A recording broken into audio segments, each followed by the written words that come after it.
Sa Buluan, Maguindanao del Sur, isang utility worker ang nasawi matapos pagbabarilin ng hindi pa nakikilalang mga salarin sa barangay Poblasyon habang naglalakad malapit sa kanyang bahay. Ang blotter sa report.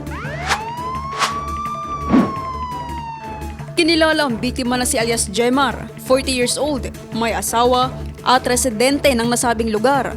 Nangyari ang insidente alas 9 ng umaga, araw ng Linggo, March 22. Batay sa inisyal na investigasyon, naglalakad umano ang biktima ilang metro lang ang layo mula sa kanyang bahay nang bigla siyang pagbabarilin ng mga hindi pa nakikilalang sospek gamit ang hindi pa matukoy na uri ng baril.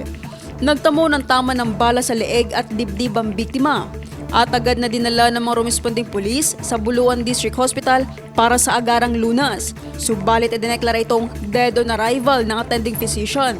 Nakarecover ang mga otoridad ng 6 na basyo ng bala na pinaniniwalaang mula sa 5.56 na uri ng baril. Agad naman tumakas sa mga sospek patungo sa hindi pa malamang direksyon matapos ang insidente. Patuloy ang isinasagawang investigasyon ng mga otoridad upang matukoy at maaresto ang mga salarin.